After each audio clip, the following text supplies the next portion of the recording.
जय हिंद, वंदे मातरम। दोस्तों, आज के इस वीडियो में हम लोग हैदराबाद सेंट्रल यूनिवर्सिटी के पेपर एनालिसिस करने वाले हैं कि पेपर किस तरह का रहा था 2018 और 2017 में। ठीक है, इससे पहले वीडियो में हमने 2019 और 2020 का पेपर का एनालिसिस बहुत अच्छे से करा था और उसका वीडियो का रिस्पांस काफ़ी अच्छा रहा है, तो उसके लिए बहुत बहुत शुक्रिया।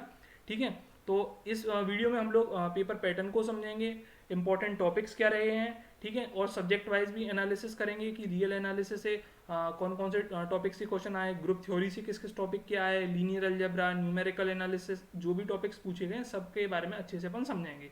ठीक है, और जो क्वेश्चन पेपर की लिंक है मैंने नीचे दे दी है, तो आप वहाँ पर जाके उसको डाउनलोड कर लेना।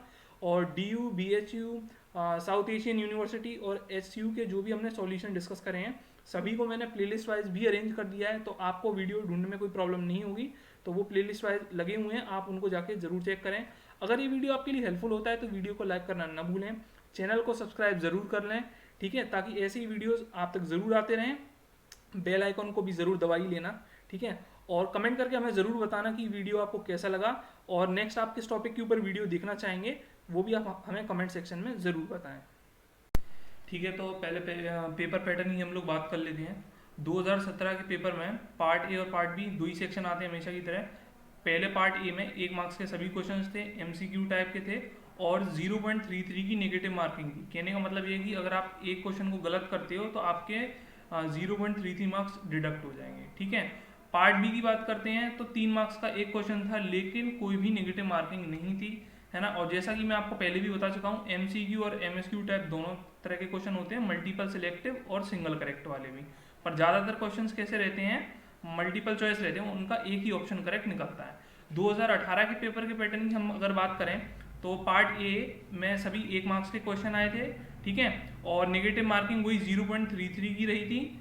और पार्ट बी में 3 मार्क्स का एक क्वेश्चन आया था, है ना, और कोई भी नेगेटिव मार्किंग नहीं थी। तो मतलब 17 और 18 में इन्होंने पेपर का पैटर्न चेंज नहीं करा था। 2020 के पेपर में ही क्या मेजर चेंजेस आपको देखने को मिले थे। इसमें भी MSQ और MCQ टाइप दोनों तरह के क्वेश्चन थे। और जैसा कि मैं आपको दोबारा बताना चाहूँगा कि MCQ टाइप क्वेश्चन ही ज़्यादा रहते हैं पार्ट बी में, मतलब 3 से 4 ही क्वेश्चन ऐसे होते हैं जिनके एक से ज़्यादा करेक्ट निकलते हैं। ठीक है, अब 2017 के पेपर की बात करें तो मैं इस पेपर को थोड़ा मैं कहूँगा कि टफ कह सकते हो आप। रीज़न ये कि रियल एनालिसिस इन्होंने काफ़ी ज़्यादा दे दी थी। ठीक है, मतलब वेटेज से थोड़ी ज़्यादा दे दी थी और लीनियर अलजेब्रा, ग्रुप थ्योरी थोड़े कम कर दिए थे। तो आप समझ सकते हो कि पेपर का लेवल अच्छा हो गया था। अब अपन बात करेंगे फिर 2018 का जब एनालिसिस करेंगे तो 18 के बारे में जानेंगे। पहले अपन 2017 के मार्क्स डिस्ट्रीब्यूशन को देख लेते हैं कि कैसा मार्क्स डिस्ट्रीब्यूशन रहा था। तो ये 2017 के पेपर का मार्क्स डिस्ट्रीब्यूशन है। रियल एनालिसिस से 22 क्वेश्चन आए थे, तो आप अंदाजा लगा सकते हो कि लगभग 45% पेपर जो था रियल एनालिसिस का ही हो गया अकेले अकेले। ठीक है, ग्रुप थ्योरी से 8 क्वेश्चन आए थे, लीनियर अलजेब्रा से 7 क्वेश्चन रहे, ऑर्डिनरी डिफरेंशियल इक्वेशन से 2 रहे, ज्योमेट्री यानी कि 3D से 3 क्वेश्चन रहे, रिंग थ्योरी से 4 रहे, परम्यूटेशन कॉम्बिनेशन से 2 क्वेश्चन रहे और इंटीग्रल और वेक्टर कैलकुलस से हर बार की तरह 2 ही रहे हैं। ठीक है, रियल एनालिसिस से 40 मार्क्स का पेपर आया, तो काफ़ी ज़्यादा वेटेज था। ठीक है, काफ़ी ज़्यादा नंबर की आई। ग्रुप थ्योरी से जैसा कि आप देख सकते हो कि 16 मार्क्स की थी। और देखो पार्ट ए और पार्ट बी दोनों में ही इसके क्वेश्चन आते हैं, तो ये स्कोरिंग टॉपिक है। लीनियर अलजेब्रा की भी मैं बात करूँ तो पार्ट ए और पार्ट बी से लगभग बराबर बराबर क्वेश्चन हर साल पूछे जा रहे हैं, तो ये भी एक स्कोरिंग टॉपिक है और ये 13 मार्क्स का आया था। और OD ऑर्डिनरी डिफरेंशियल इक्वेशन हमेशा से पार्ट बी में पूछी जा रही है। ठीक है, और लगभग इसका एवरेज हो गया 2 से 4 क्वेश्चन पूछ ही रहे हैं ये। ऑर्डिनरी डिफरेंशियल इक्वेशन 6 मार्क्स की आई। ज्योमेट्री के देखो आप देख रहे हो पार्ट ए पार्ट बी दोनों में देखने को मिले, 7 मार्क्स की आई। रिंग थ्योरी की बात करें तो दोनों में ही आपको देखने को मिलते हैं, पार्ट ए पार्ट बी में, और 8 मार्क्स की आई। परम्यूटेशन कॉम्बिनेशन 2 क्वेश्चन आए, ठीक है, पार्ट बी में, और 6 मार्क्स की देखने को मिली। इंटीग्रल वेक्टर कैलकुलस 4 मार्क्स की आई। तो ये तो हो गया पेपर पैटर्न और मतलब मार्क्स डिस्ट्रीब्यूशन। अब थोड़ा सब्जेक्ट वाइज बात कर लेते हैं कि रियल एनालिसिस से किन किन टॉपिक पे पूछे गए, और ऐसे ही बाकी सारे टॉपिक्स के बारे में अपन डिटेल में देखेंगे। ठीक है, तो अगर मैं रियल एनालिसिस की बात करता हूँ तो देखो टोपोलॉजी वगैरह से तो आपका ये लिमिट पॉइंट्स, ओपन और क्लोज सेट्स पे क्वेश्चन रिपीट हो ही रहे हैं। ठीक है, काउंटेबिलिटी ऑफ सेट पे एक क्वेश्चन आता है ज़्यादा से ज़्यादा, लेकिन पढ़ के आप जरूर जाएं। 1-1-on-2 फंक्शन हर साल आ रहा है, तो ये सबसे ज़्यादा इंपॉर्टेंट टॉपिक है। ठीक है, अगर हम सीक्वेंस सीरीज की बात करते हैं तो कॉची सीक्वेंस और बाउंडेड सीक्वेंस पे क्वेश्चन भी आ रहे हैं, और टेस्ट ऑफ सीरीज से हर साल क्वेश्चन आ ही रहा है। ठीक है, अब बात करते हैं रीमान इंटीग्रल की। तो दो क्वेश्चन आए थे रीमान इंटीग्रल से, अपर सम लोअर सम पर, और क्या कोई फंक्शन रीमान इंटीग्रेबल होगा कि नहीं होगा। बात करते हैं फंक्शन ऑफ वन वेरिएबल की। तो वन वेरिएबल से जैसे कि आप देख सकते हो कि काफी ज्यादा कवर करा था उन्होंने, limits, continuity, differentiability, polynomial analysis. Polynomial analysis में कुछ नहीं होता, आपको एक पॉलिनोमियल दे देगा, कुछ कंडीशन दे देगा, फिर आपसे उसकी लिमिट, कंटिन्यूटी या डिफरेंशियबिलिटी इस टाइप में पूछ सकता है कि क्या इस प्रॉपर्टी को सेटिस्फाई करेगा कि नहीं करेगा। ठीक है, और लग्रांजेस मीन वैल्यू थ्योरम। तो लगभग आप देख सकते हो कि सारे ही कॉन्सेप्ट इन्होंने वन वेरिएबल के कवर कर दिए थे। Two variable, function of two variable से कोई भी क्वेश्चन नहीं आया था इस साल। ठीक है, मीट्रिक स्पेस से भी कोई क्वेश्चन इस साल नहीं आया था। अब बात करते हैं, ये हमारे रियल एनालिसिस सेक्शन पूरा हो गया है ग्रुप थ्योरी की। तो ग्रुप थ्योरी से बिल्कुल बेसिक लेवल का भी पूछा था और हायर लेवल का भी पूछा गया है। बाइनरी ऑपरेशंस में पूछा गया था, ऑर्डर ऑफ ग्रुप से रिलेटेड कुछ क्वेश्चंस थे। ठीक है, ये S N group, symmetric group में ये इवन और ऑड परम्यूटेशन चेक करने का एक क्वेश्चन था। ठीक है, जनरल लीनियर ग्रुप, ठीक है, मैट्रिक्स ग्रुप भी जिसको कहा जाता है। आइसोमॉर्फिज्म्स पे क्वेश्चन आया था और ऑटोमॉर्फिज्म पे भी आपको क्वेश्चन देखने को मिला। ठीक है, वैसे तो होमोमॉर्फिज्म और साइक्लिक ग्रुप सबसे ज्यादा इंपॉर्टेंट टॉपिक है, तो आप उन पर भी फोकस कर सकते हैं। लीनियर अलजेब्रा की बात करते हैं, तो आइगन वैल्यू और आइगन वेक्टर से इस साल भी क्वेश्चन आया, तो ये काफी इंपॉर्टेंट टॉपिक है। ठीक है, आइगन वैल्यू और आइगन वेक्टर दोनों पर अलग अलग क्वेश्चन बनते हैं। ठीक है, डिटर्मिनेंट ऑफ मैट्रिक्स पे एक क्वेश्चन आया था। स्पेशल टाइप ऑफ मैट्रिक्स आप समझ सकते हो, idiom potent matrix, involuntary matrix, इस तरह की जो भी मैट्रिक्स होती है स्पेशल टाइप, उनके ऊपर क्वेश्चन आ ही जाता है। इनर प्रोडक्ट स्पेस से हर साल की तरह ऑर्थोनॉर्मल बेसिस पर क्वेश्चन पूछा गया था। ठीक है, लीनियरली इंडिपेंडेंट और लीनियरली डिपेंडेंट वेक्टर्स के ऊपर क्वेश्चन आया है, ये भी एक इंपॉर्टेंट टॉपिक है। रैंक ऑफ मैट्रिक्स के ऊपर एक डायरेक्ट क्वेश्चन आया था। बात करते हैं ऑर्डिनरी डिफरेंशियल इक्वेशन की, तो इंटीग्रेटिंग फैक्टर और एग्जैक्ट डिफरेंशियल इक्वेशन के ऊपर सॉल्व करने के लिए क्वेश्चंस आए थे। ठीक है, अब बात कर लेते हैं ज्योमेट्री यानी कि 3D की। तो हर साल की तरह स्पीयर पे उन्होंने दो क्वेश्चंस पूछे थे। ठीक है, तो स्पीयर सबसे ज्यादा इंपॉर्टेंट टॉपिक है और बीएचयू के पॉइंट ऑफ व्यू से भी काफी ज्यादा इंपॉर्टेंट है। बात करें प्लेन्स की, तो आप प्लेन्स को पढ़ सकते हैं। ठीक है, एसयू के पेपर में भी आता है, बीएचयू के पेपर में भी आता है और जामिया मिलिया इस्लामिया के भी पेपर में आता है। तो ये जो ज्योमेट्री का ये तीन पार्ट ही हैं जो कि सबसे ज्यादा इंपॉर्टेंट है और इन्हीं से ही क्वेश्चन पूछे जा रहे हैं।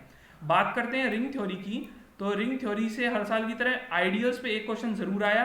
रिंग होमोमॉर्फिज्म पर भी एक क्वेश्चन आया कि ये रिंग होमोमॉर्फिज्म होगी कि नहीं होगी।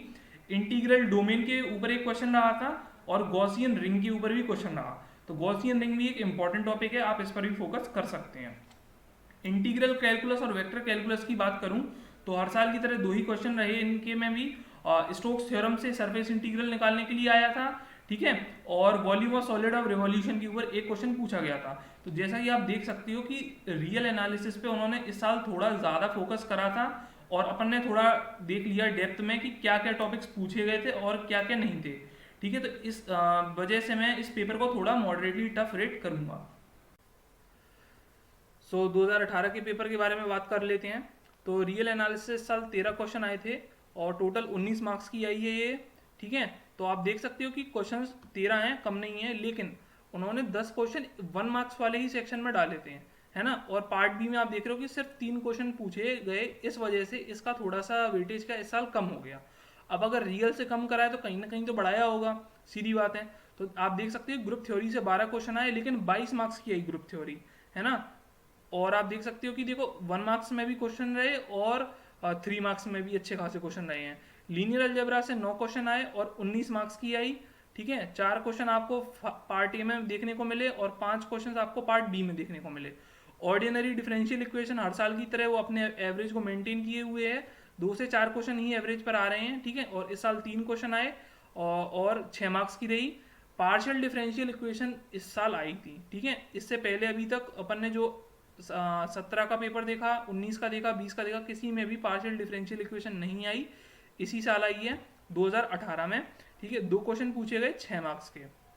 रिंग थ्योरी की बात की जाए तो सिर्फ 1 क्वेश्चन आया था। ठीक है, और 3 मार्क्स का रिंग थ्योरी रहा अपना। परम्यूटेशन कॉम्बिनेशन से बात की जाए तो 3 क्वेश्चन आए और टोटल 7 मार्क्स की रही। न्यूमेरिकल एनालिसिस और लैपलेस ट्रांसफॉर्मेशन से एक एक क्वेश्चन आए थे 1 मार्क्स के। तो टोटल 2 मार्क्स की अपनी ये न्यूमेरिकल एनालिसिस और लैपलेस ट्रांसफॉर्म रहा।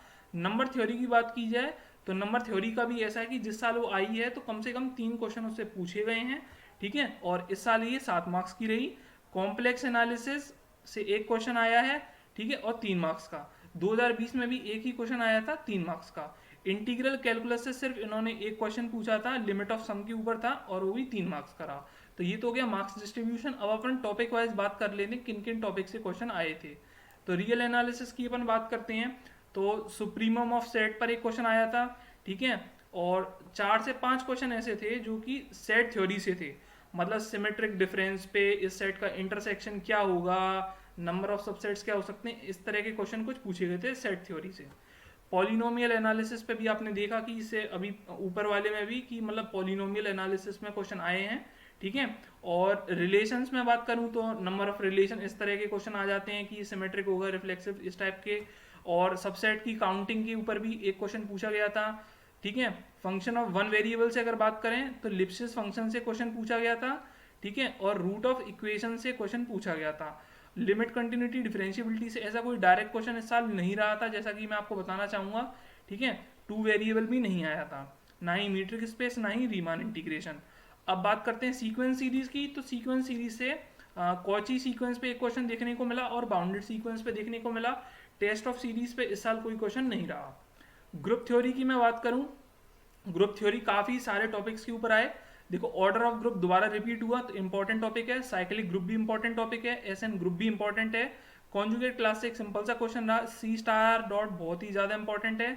Normal groups, general linear group, homomorphism, special groups और ऑटोमॉर्फिज्म, ठीक है। बात करते हैं नंबर थ्योरी की। 3 क्वेश्चन आए थे, डिविजिबिलिटी के ऊपर 2 थे और एक ग्रेटेस्ट कॉमन डिवाइजर निकालने के लिए आया था। लीनियर अलजेब्रा की बात करें तो सिस्टम ऑफ इक्वेशन पे क्वेश्चन आते हैं हर एग्जाम में, ठीक है। सब स्पेस, डायमेंशन, बेसिस, मतलब वेक्टर स्पेस पे इस बार थोड़ा उन्होंने ज्यादा फोकस करा, ठीक है। और 1-1-on-2 ट्रांसफॉर्मेशन से एक क्वेश्चन आया था, और नलिटी के बारे में एक क्वेश्चन आया था, और लीनियर इंडिपेंडेंस और डिपेंडेंस के ऊपर क्वेश्चन आया था।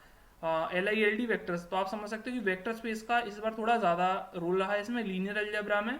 और आइगन वैल्यूज पे हर साल की तरह एक क्वेश्चन जरूर आया, ठीक है। रिंग थ्योरी की बात करें तो रिंग थ्योरी में निल पोटेंट और आइडियम पोटेंट एलिमेंट के बारे में पूछा गया था, बिल्कुल बेसिक सा क्वेश्चन था। तो रिंग थ्योरी हर साल की तरह इजी रह रही है।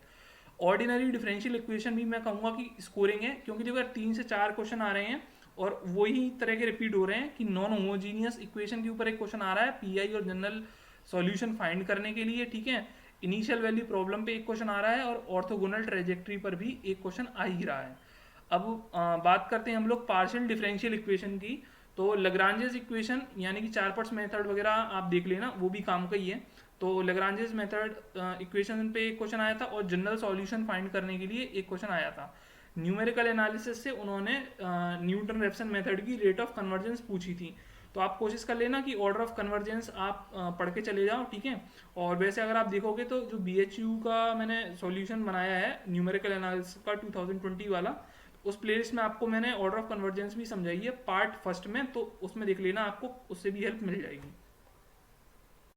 सो अगर मुझे पेपर को रेट करना हो कि पेपर कितना टफ या इजी रहा, तो मैं ये कहूँगा कि जिसने ग्रुप थ्योरी, लीनियर अलजेब्रा और मतलब मैं ये कह सकता हूँ कि अलजेब्रा वाला पार्ट स्ट्रॉन्ग करके गया होगा तो उसके लिए पेपर इजी रहा होगा, अदरवाइज पेपर मॉडरेट ही था। So thank you for watching this video, और मैं आशा करता हूँ कि इस वीडियो को देखने के बाद आपको SU के पेपर एनालिसिस काफ़ी अच्छे से समझ में आए होंगे। ये भी समझ में आया होगा कि किन टॉपिक्स पे हमको फोकस करना चाहिए, कितना ज़्यादा फोकस करना है और कितने मार्क्स का पेपर में आता है। अगर आप अदर यूनिवर्सिटी के भी आप पेपर एनालिसिस देखना चाहते हैं तो आप मुझे कमेंट करके ज़रूर बताएं, तो मैं उसका वीडियो आपको तक जल्द से जल्द प्रोवाइड कर दूंगा, ठीक है। और सॉल्यूशंस को ज़रूर देखें, वो आपकी काफ़ी हेल्प करेंगे।